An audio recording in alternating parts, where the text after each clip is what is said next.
287장 찬송하심으로 수요일 새벽 기도회를 하나님 앞에 드리겠습니다. 287장 예수 앞에 나오면 예수 앞에 나오면 죄사함 받으며 주의 품에 안기어 편히 쉬리라. 우리 주만 믿으면 모두 구원 얻으며 영생 복락 면류관 확실히 받겠네. 예수 앞에 나와서 은총을 받으며 마음의 기쁨 넘치어 감사하리라. 우리 주만 믿으면 모두 구원 얻으며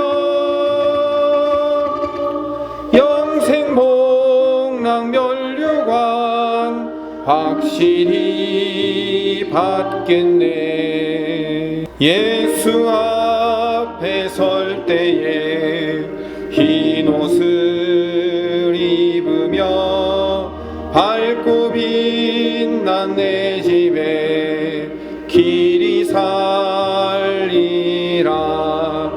우리 주만 믿으면 모두 구원 얻으며 영생 복락 면류관 확실히 받겠네. 기도하겠습니다. 몸과 영혼을 편히 쉴 수 있도록 우리에게 가정을 허락하신 하나님, 내가 사는 이 가정이 하나님이 우리에게 주신 귀한 선물임을 믿습니다. 하나님께서 저희들에게 선물로 주신 이 가족이라는 울타리를 하나님 잘 관리하며 다스리게 하여 주시옵소서. 주님의 말씀으로 주님의 뜻대로 주님께서 이 가정의 주인 되어 주셔서 가정을 이끌으시고 인도하여 주시옵소서. 세상에서 일하느라고 지치고 힘든 육체와 마음이 쉼을 얻는 편안함 넘치는 가정 되게 하여 주시옵소서. 또한 사단의 영적 공격에 대항하여 싸울 때 안전함과 쉼을 얻을 수 있는 믿음의 방패되는 가정 되게 하여 주시옵소서. 우리 가정이 서로 함께 사랑과 배려가 가득한 가정 되게 하시며 가정 누구도 악하고 두려워하고 불안하고 우울한 생각 빠지지 않도록 주님께서 지키시고 보호하여 주시옵소서. 우리 가족들이 서로 믿음의 동역자가 되어서 서로의 신앙이 세워질 수 있도록 함께 기도하게 하시며 노아와 그의 가족들처럼 하나님의 명령에 오로지 순종하여 방주를 짓는 한 목표를 향해 달려가는 가정 구성원들 되게 하여 주시옵소서. 세상의 가치와 세상의 죄악에 휘둘리지 않고 오직 하나님의 말씀과 기도로 거룩해지는 우리의 가정과 자녀들 되게 하시기를 간절히 소망하며 오늘도 말씀 가운데 함께하여 주시옵소서. 예수님 이름으로 기도드립니다. 아멘. 에스겔서 47장 13절에서 48장 35절 말씀입니다. 오늘은 말씀이 좀 깁니다. 에스겔서 47장 13절부터 에스겔의 마지막 끝까지 읽도록 하겠습니다. 같이 읽겠습니다. 중간에 읽다가 생략하는 부분들이 있으니까 양해해 주시기를 바랍니다. 47장 13절 주 여호와께서 이같이 말씀하셨느니라. 너희는 이 경계선대로 이스라엘 12지파에게 이 땅을 나누어 기업이 되게 하되 요셉에게는 두 몫이니라. 내가 옛적에 내 손을 들어 맹세하여 이 땅을 너희 조상들에게 주겠다고 하였나니 너희는 공평하게 나누어 기업을 삼으라. 이 땅이 너희의 기업이 되리라. 이 땅의 경계선은 이러하니라. 북쪽은 대해에서 헤들론 길을 거쳐 스닷 어기까지니 곧 하맛과 브로다며 다메섹 경계선과 하맛 경계선 사이에 있는 시브라임과 하우란 경계선 곁에 있는 하셀 핫디곤이라. 그 경계선이 바닷가에서부터 다메섹 경계선에 있는 하살 에논까지요. 그 경계선이 또 북쪽 끝에 있는 하맛 경계선에 이르렀나니 이는 그 북쪽이요. 동쪽은 하우란과 다메섹과 및 길르앗과 이스라엘 땅 사이에 있는 요단강이니 북쪽 경계선에서부터 동쪽까지 측량하라. 이는 그 동쪽이요. 남쪽은 다말에서부터 무리봇 가데스 물에 이르고 애굽 시내를 따라 대해에 이르나니 이는 그 남쪽이요. 서쪽은 대해라. 남쪽 경계선에서부터 맞은쪽 하맛 어기까지 이르나니 이는 그 서쪽이니라. 그런즉 너희가 이스라엘 모든 지파대로 이 땅을 나누어 차지하라. 너희는 이 땅을 나누어되 제비 뽑아 너희와 너희 가운데 머물러 사는 타국인 곧 너희 가운데서 자녀를 낳은 자의 기업이 되게 할지니 너희는 그 타국인을 본토에서 난 이스라엘 족속같이 여기고 그들도 이스라엘 지파 중에서 너희와 함께 기업을 얻게 하되 타국인이 머물러 사는 그 지파에서 그 기업을 줄지니라. 주 여호와의 말씀이니라. 48장으로 넘어갑니다. 모든 지파의 이름은 이와 같으니라. 북쪽 끝에서부터 헤돌론 길을 거쳐 하맛 어기를 지나서 다메섹 경계선에 있는 하살 에돈까지 곧 북쪽으로 하맛 경계선에 미치는 땅 동쪽에서 서쪽까지는 단의 몫이요.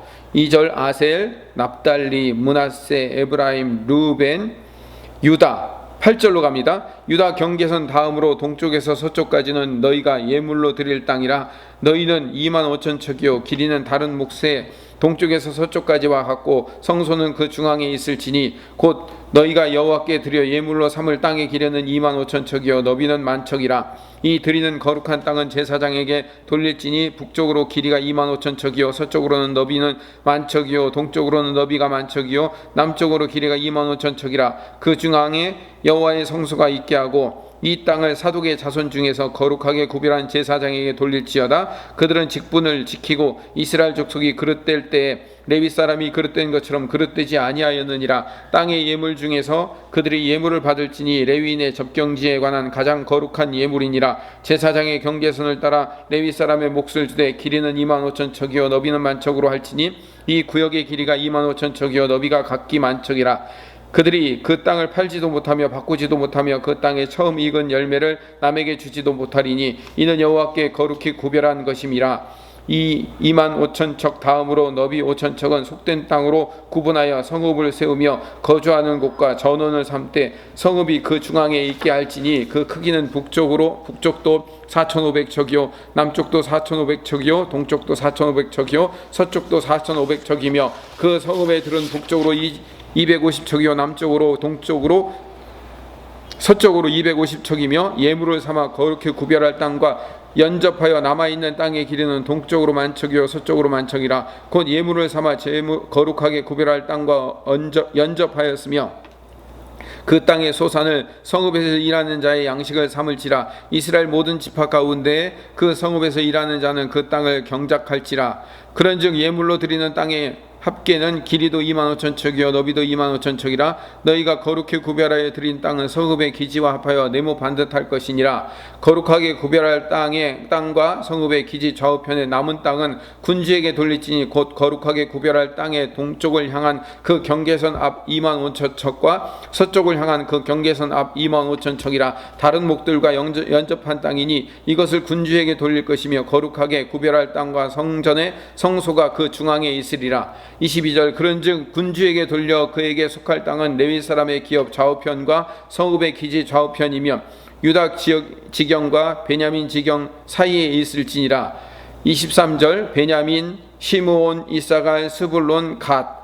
28절 갓 경계선 다음으로 남쪽 경계선은 다말에서부터 무리가 가데스 셈에 이르고 애굽 시내를 따라 대해에 이르나니 이것은 너희가 제비 뽑아 이스라엘 지파에게 나누어 주어 기업이 되게 할 땅이요 또 이것들은 그들의 몫이라. 주 여호와의 말씀이니라. 그 성읍의 출입구는 이러하니라. 북쪽의 너비가 4,500척이라. 그 성읍의 문들은 이스라엘 지파들의 이름을 따를 것인데 북쪽으로 문이 셋이라. 하나는 르우벤 문이요 하나는 유다 문이요 하나는 레위 문이며 동쪽의 너비는 4,500척이니 또한 문이 셋이라. 하나는 요셉 문이요 하나는 베냐민 문이요 하나는 단 문이며 남쪽으로의 너비는 4,500척이니 또 문의 셋이라. 하나는 시몬 문이요 하나는 이사갈 문이요 하나는 스불론 문이니 서쪽으로 4,500척이니 또한 문이 셋이라. 하나는 간 문이요 하나는 아셀 문이요 하나는 납달리 문이며. 35절 그 사방의 합계는 18,000척이라. 그날 후로는 그 성읍의 이름을 여호와 삼마라 하리라. 아멘. 여기까지가 에스겔서의 마지막 말씀입니다. 내일부터는 고린도전서를 하도록 하겠습니다. 어제 47장 1절부터 12절까지는 성전 동문에서 물이 흘러간다고 그랬죠. 그래서 거기서 남쪽으로 꺾여져서 다시 성전 큰 성전 정문의 동문으로 흘러내려서 그것이 강물이 되어져서 주변과 바다를 살리는 생명수가 되었고, 그 물은 예수 그리스도를 통하여서 성령님으로 말미암아 성취된다고 그랬죠. 그 배에서 생수의 강이 흐르리라. 그래서 나중에 요한계시록에서 새하늘과 새 땅 새 예루살렘 성에서 완성된다는 사실을 어제 말씀드렸습니다. 오늘 읽은 47장 13절부터 23절까지는 새 이스라엘 땅의 분배 과정, 그 경계선과 그 분배 원칙을 설명하고 있습니다.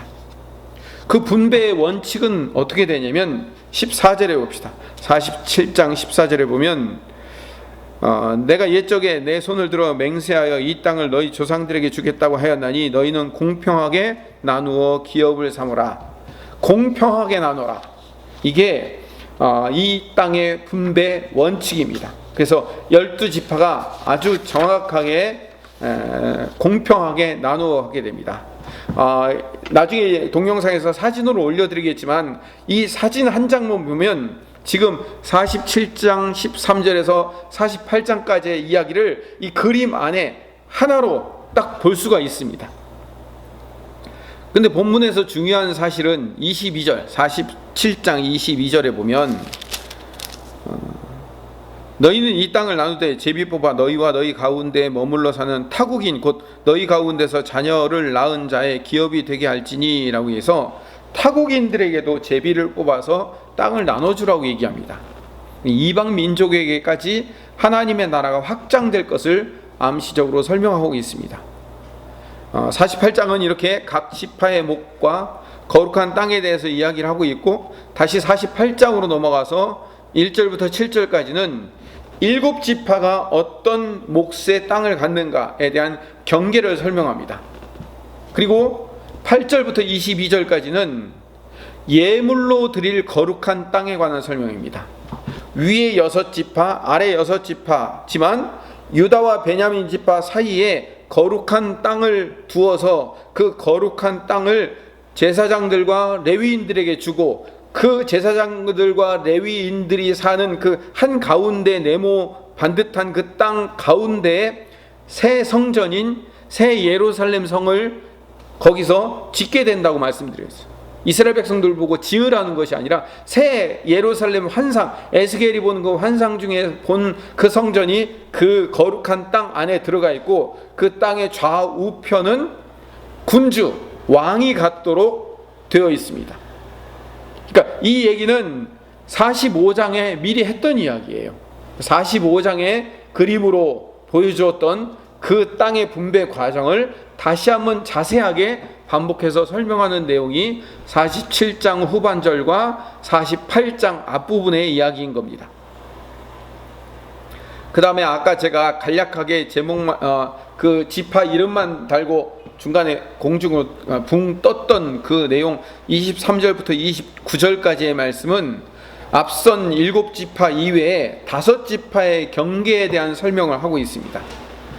그리고 에스겔서의 마지막 30절부터 35절까지의 말씀은 다시 새 예루살렘 성으로 돌아갑니다.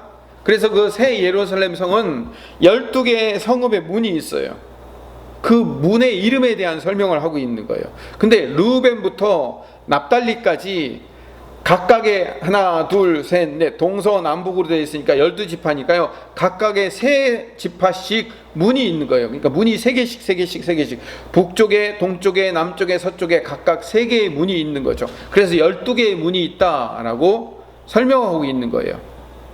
이 새 예루살렘 성에 있는 문 이야기는 나중에 요한계시록에서 완성됩니다. 우리 요한계시록 한번 읽어봅시다. 에스겔서 48장은 간지줄로 끼워놓고 그 다음에 요한계시록으로 가봅시다. 요한계시록 맨 마지막 21장 12절부터 14절까지 같이 읽어봅시다. 요한계시록 21장 12, 13, 14절 같이 읽겠습니다.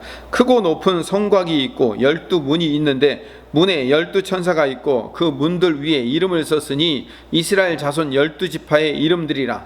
문이 12개 있고 거기에 각각의 문들의 이름을 썼다는 거예요. 동쪽의 세 문, 북쪽의 세 문, 남쪽의 세 문, 서쪽의 세 문이니 에스겔서 이야기와 똑같죠. 그 성의 성곽에는 12기초석이 있고 그 위에는 어린 양의 12사도들의 12 이름이 있더라.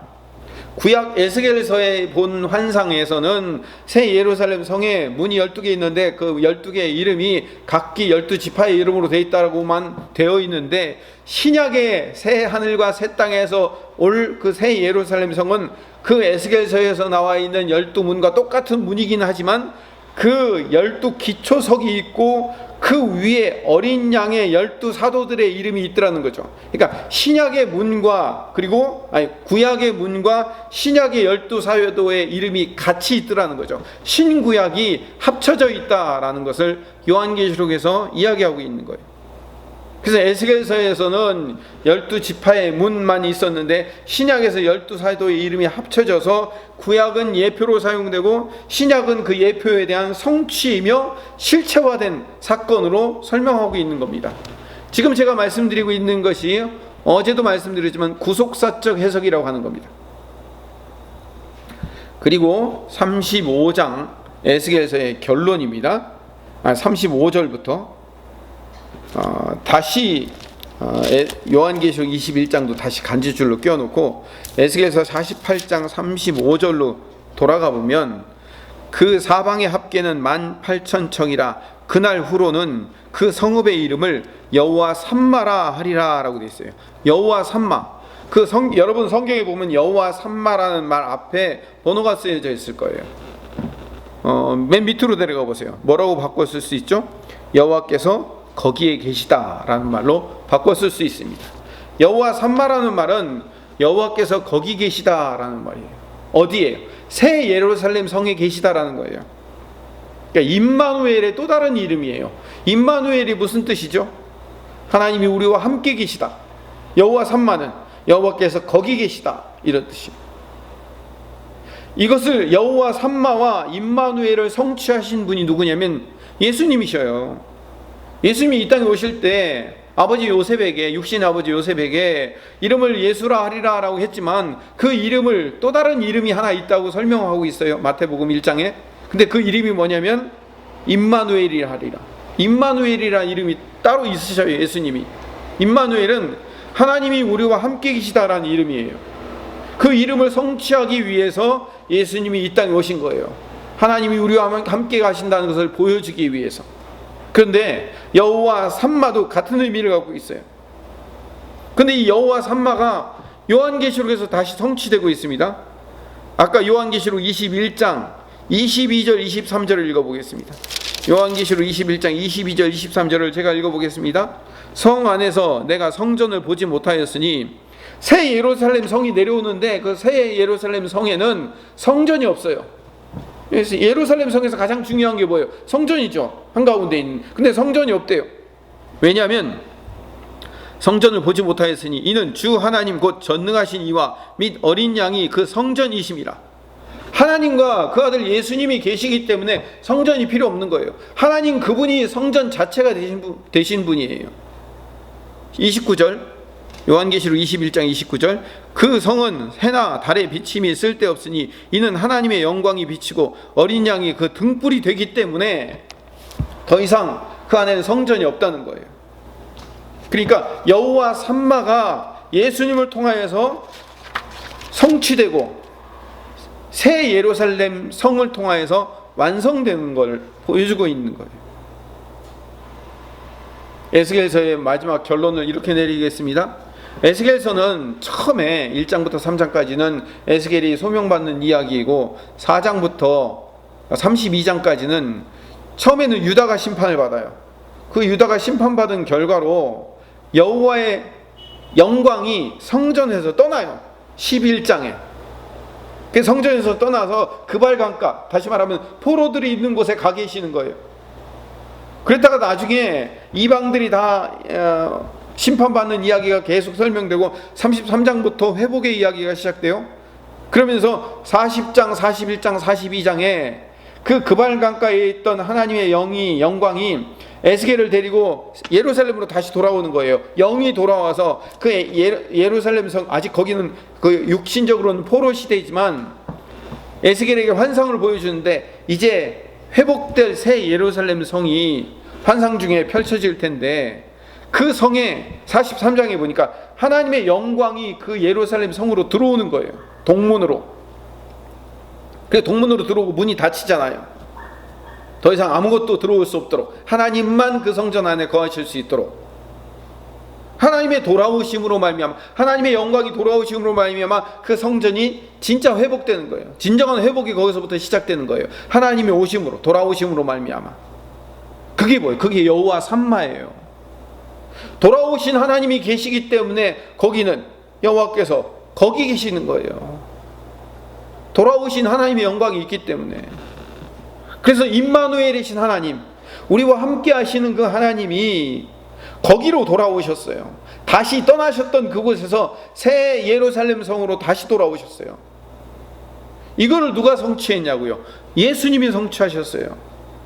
예수님께서 임마누엘 하기 위해 오셨지만 또한 여호와 삼마하기 위해서 오신 분이 예수님이셔요. 그것을 최종적으로 완성하신 분이 성령님이셔요. 성령님이 우리 안에 거하시잖아요. 우리 안에 내주하시잖아요.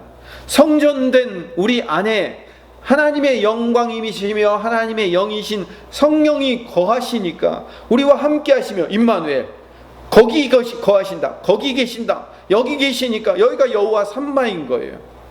우리 성도들이 임마누엘이며 여호와 삼마의 실체가 된 줄로 믿습니다. 예수님을 통해서 성취하시고 성령님을 통해서 완성되는 이야기예요. 자, 우리 성도가 그런 너무 위대하고 대단한 존재라는 사실을 아셔야 돼요. 성령님이 거하시는 성전이 여기잖아요. 성령님과 동행하며 성령 하나님과 함께하는 삶을 살아가는 존재가 우리 성도란 말입니다. 물론 나중에 요한계시록에서 온전한 성취가 이루어지겠지만 현재 내 삶 자체가 여호와 삼마의 삶을 살며 임마누엘의 삶을 사는 자라는 사실을 기억하시기를 간절히 소망합니다. 지금 내 주변의 환경이 어떠할지라도, 주일 설교 때 말씀드렸죠. 주변의 환경이 어떠할지라도 여기는 여호와 삼마인 거예요. 여기는 임마누엘이신 하나님이 함께 하시는 거예요. 그래서 내 눈에 보기에는 그 어떤 문제들이 있을지라도 내 안에 계신 성령 하나님이 나와 함께 하시며, 그리고 내 안에 계시는 여호와 삼마로 임하고 계시기에 나는 염려하지 않고 두려워하지 않고 불안해하지 않고 주님께 모든 것을 맡길 수 있게 되는 겁니다. 그리고 어제 말씀드린 대로 그렇기에 내가 교회로서, 성전으로서 살아갈 수 있게 되는 겁니다. 우리가 그런 자부심을 갖는 성도이어야 합니다. 근데 그렇게 살지 못했기 때문에 우리가 지금 이 상황 속에서 심판을 받고 회개를 하나님 앞에 촉구받고 있는 겁니다. 그렇게 살지 못했다면 이제 다시 시작하면 됩니다. 이제 오늘부터 다시 시작하면 돼요. 내 안에 성령님이 계시기 때문에 언제든지 우리는 다시 시작할 수 있는 거예요. 하나님, 이전까지는 내가 성전된 삶을 살지 못했습니다.